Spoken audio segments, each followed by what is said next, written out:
Can you imagine what happens if the sun and moon come together? The same will transpire when Thomas Shelby and Luca Changretta came together. Well, if you don't know these guys, don't worry, I'll go straight. I'm talking about the two big tech goliaths, Elon Musk and Jeff Bezos. These both upside-down guys might turn up as one on approaching NASA projects.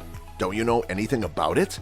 Well, no need to worry, because in today's video I'll be telling you all about how these both will be coming together in the forthcoming time. Stay tuned in the video. Welcome to Bezos Space.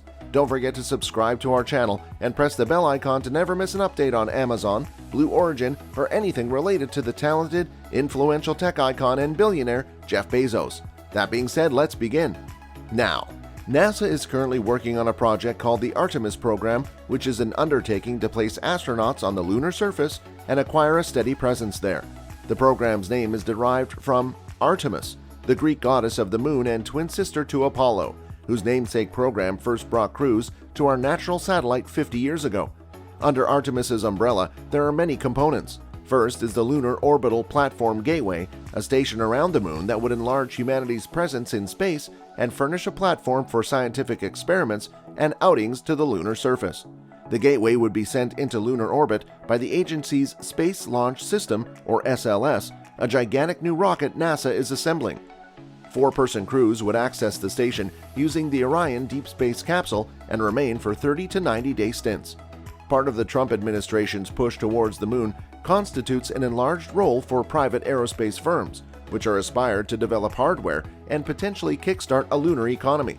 NASA has awarded $45.5 million to 11 U.S. companies, including Elon Musk's SpaceX and Jeff Bezos' Blue Origin, to generate landers that can take astronauts to the moon's surface. NASA aims to accomplish this goal by 2024 as part of its ambitious Artemis program. The money was awarded via NASA's Next Space Technologies for Exploration Partnerships Next Step program. The newly announced funds will encourage the 11 companies to examine and build their versions of these elements, as well as a potential refueling element that could improve the overall system's reusability. Blue Origin's award summons for the company to perform one descent element study and one transfer element study, and to erect one transfer element prototype. Boeing's sheet is even fuller. The aerospace giant was padded to perform studies of the descent, transfer, and refueling elements, and to build prototypes of each of these vehicles and two prototypes of the descent element. SpaceX's award is for one descent element study. The other 8 companies receiving money are Aerojet Rocketdyne, Dynetics, Lockheed Martin, Masten Space Systems, Northrop Grumman, Orbit Beyond, Sierra Nevada Corps, and SSL. NASA's formulated plan is to ship astronauts in a human landing system that contains a transfer element for one journey from the lunar gateway to low lunar orbit, a descent element to carry them to the surface, and an ascent element to return them to the gateway. NASA is delivering astronauts to the moon and then onto Mars in a judged and sustainable way. In a key decision for NASA's plan to return humans to the moon, the space agency has announced that SpaceX will build the vehicle that will land astronauts on the lunar surface. The prevailing plan, known as Artemis, calls for astronauts to launch on NASA's Space Launch System rocket, fly to lunar orbit on the space agency's Orion space capsule, and then switch to SpaceX's Starship rocket to make the final descent to the surface.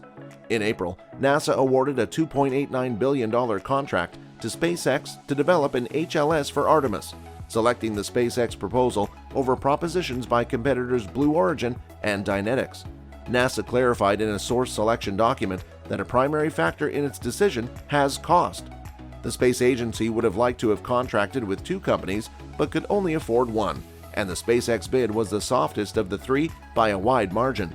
Blue Origin and Dynetics did not take the loss to SpaceX well and filed a joint complaint with the Government Accountability Office, plopping any SpaceX work on a Starship HLS on hold pending the outcome. However, the GAO ruled in favor of NASA and SpaceX in July, but Blue Origin denied to let go, hoisting a social media campaign decrying SpaceX and NASA for choosing SpaceX for the HLS contract. Then in August, Blue Origin litigated NASA, again putting Starship HLS development on hold.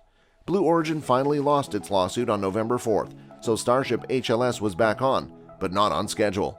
On November 9th, NASA Administrator Bill Nelson said that the Artemis 3 mission, originally scheduled for October 2024, will launch no sooner than 2025, indicating in part the nearly 7 months lost in the prosecution over the SpaceX contract. And talking about the project, SpaceX will throw away the typical aerodynamic fins and heat shielding for the Starship HLS variant, since once launched, it will not be retreating to Earth for a landing. The Starship HLS will also have wide legs for landing on the rocky lunar surface and some form of elevator for lowering astronauts and material up and down its 164 feet height. And the Starship launch vehicle, if it works as aimed at, will nearly plate the SLS's power at liftoff. Consisting of a Super Heavy booster using 33 Raptor rocket engines, the Super Heavy will produce 12 million pounds of thrust. The Starship spacecraft will operate as a second stage, and together with the Super Heavy, will be capable of lifting more than 100 tons of mass to orbit. Jeff Bezos' Blue Origin Federation finally got its break, with a $25.6 million NASA contract. Blue Origin, which has its headquarters in Kent, Washington, has coalitions to perform studies focusing on the descent element and the transfer vehicle, and another contract to construct a prototype of a transfer vehicle. Blue Origin was among the companies assigned by NASA to develop and build a human lander system for its Artemis missions, which include delivering the next man and first woman to the surface of the moon in 2024. The Jeff Bezos-founded space company proposed to deliver a bid that included a space industry dream team of subcontractors, including Lockheed Martin, Northrop Grumman, and Draper, and its Artemis human landing system will use the expertise of all three. The company also published an animation of how its landing system will work. Blue Origin is building the lander proper, which is that platform with legs you see first in the video and which is left behind on the moon at the end. Bezos showed a full-scale mock-up of Blue Origin's Blue Moon lunar lander, which is formulated to deliver payload or people to the lunar surface, as part of his vision to get millions of people inhabiting and working in space. At the time, he noted NASA's accelerated plan to put humans on the moon within 5 years. "I love this," Bezos said. "It's the right thing to do. For those of you doing the arithmetic at home, that's 2024. We can help meet that timeline, but only because we started 3 years ago." And it's safe to speculate that Blue Origin's prototype will look a lot like the mock-up that Bezos showed off several weeks ago. As mentioned, Blue Origin is one of the 3 companies chosen by NASA to create these lander systems, but its team brings to the table a lot of blended mastery in spaceflight and spacecraft development. The launch system itself will enter separately from the astronauts on board Orion, making the trip either via a New Glenn rocket built by Blue Origin, which is still in the outcome, or via the United Launch Alliance's Vulcan, another in-development spacecraft that is yet to take off. We do wish for all of the firms to prosper in their respective endeavors and launch the Artemis soon. But even though their doors of working might be different and the path they walk on is varied, they both still interest the same goal.